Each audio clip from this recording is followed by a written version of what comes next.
আমরা যখন ছোট ছিলাম তখন আমাদের এক পাড়ার কাকুর গল্প আমার মা করেছিল। তো সেই গল্পটাই আমি তোমাদের সঙ্গে আজকে একটু আহ, বলি বা করি, শোনাই তোমাদের। তো দেখো, এরকম ঘটনা হয়তো অনেকের জীবনেই অনেকেই শুনেছো। তাই বলছি যে এক কাকু মাছ ধরতে খুব পছন্দ করতো।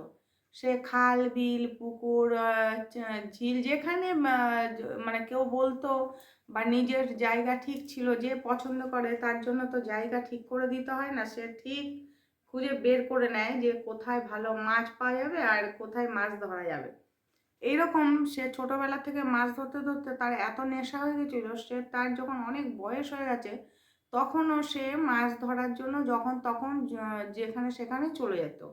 তো বাড়ির লোক অনেক বকাবকি করতো যে তুমি এরকম যখন তখন মাছ ধরতে যেও না, এরকম সকাল সন্ধে দুপুর রাত্রি যখন পারছো তখন তুমি মাছ ধরতে চলে যাচ্ছ, এরকম যাওয়া ভালো না। তো সে কিছুতেই কথা শুনতো না। আসলে আগেকার মানুষরা অতটা কথা শুনতো না, বাড়ির লোকের কোনো কথাই শুনতো না। ছেলে মেয়ে বড় হয়ে গেছে, ছেলে মেয়েরাও বলেছে বাবা তুমি যেও না, এত রাতে যাওয়া ঠিক না, তুমি দুপুরে মাছ ধরো ধরো ঠিক আছে, তাহলে তুমি আর রাতে যেও না। তো ওনার এমন অভ্যেস হয়ে গেছিলো, রাতে ঘুমিয়ে ঘুমিয়েও উনি মনে হয় স্বপ্ন দেখতো যে উনি মাছ ধরার ওখানেই আছে। তো একদিন রাত্রিবেলা কি করেছে, কোনো টাইম টাইম দেখতো না, ওনার মনে হতো ভোর হয়ে গেছে, উনি উঠে মাছ ধরতে চলে যেত। তো এরকম একদিনকে ভেবেছে কি ভোর হয়ে গেছে, 4টে সাড়ে 4টে নাগাদ উনি বেরোতো, তখনও তো অতটা আলো ফুটতো না। তো সেই টাইমে ভেবে উনি প্রায় 2টো 2:30টের সময় মাছ ধরতে বেরিয়ে গেছে। আর উনি তাড়াতাড়ি খেয়ে শুয়ে পড়তো, যেহেতু ভোরবেলা বেরোতে হবে তাকে মাছ ধরতে। তো বাড়ির লোক অনেক বকাবকি করেছে যে তুমি ওরকম মাঝরাতে বা ওই ভোরবেলা 4টে মানে তো অন্ধকার থাকে খুবই, তুমি বেরিও না, তুমি সকাল হলে তারপরেই যেও আলো ফুটলে। তো কিছুতেই ভদ্রলোক তো শোনার পাত্র নন না। তা উনি সেদিনকে 2:30 3টের সময় যখন মাছ ধরতে গেছে, তো মাছ ধরতে গিয়ে অনেকক্ষণ হয়ে যাওয়ার পরেও যখন দেখছে যে আলো ফুটছে না, যে কি হলো ব্যাপারটা, আজকে এত দেরি হচ্ছে কেন আলো ফুটতে, আমি তো কখন এসেছি, কখন থেকে মাছ ধরছি, অথচ এখনো বাইরে আলো দেখতে পাচ্ছি না কেন, এখনো ঘুটঘুটে অন্ধকার, আমি কি তাহলে কখন এসেছি।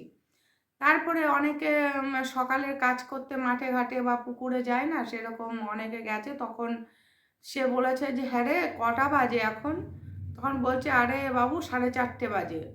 বলছে আমি তাহলে আজকে কখন এসেছি, এখনো ভোর হলো না, মাত্র 4:30 বাজে, এই সময় তো আমি আসি প্রত্যেক দিন, তো আজকে আমি কখন চলে এসেছি, নিশ্চয়ই 2:30 3টে বা 2:30 2টো 3টে এর মধ্যেই এসেছি, এতক্ষণ মাছ ধরা হয়ে গেল, এখনো এখন ভোর হলো সবে 4টে বাজে, 4:30 বাজে।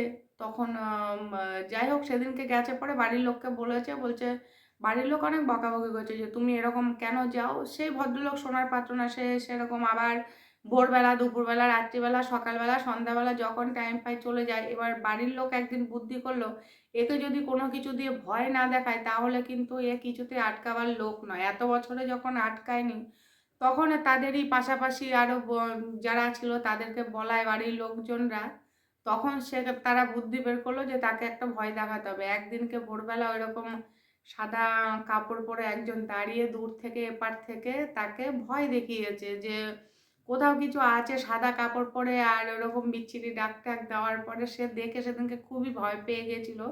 তারপর থেকে বাড়িতে এসে বলেছিল জানো এরকম এরকম ব্যাপার, আজকে কি সব দেখলাম, আর আমি ভোরবেলা বা রাত্রিবেলা মাছ ধরতে যাব না। তারপরে বাড়ির লোক বলেছিল ঠিক আছে তুমি সারাদিন যত খুশি মাছ ধরো, কিন্তু রাত্রিবেলা আর মাছ ধরতে যেও না। তারপর থেকে ওনার মাছ ধরা বন্ধ মানে রাত্রিবেলাটা বন্ধ হয়েছিল, কিন্তু দুপুরবেলা সারাদিন বাড়িতে আসতো না, খাবার নিয়ে চলে যেত, সারাদিন মাছ টাছ ধরে আবার সেই সন্ধেবেলা বাড়ি ফিরতো।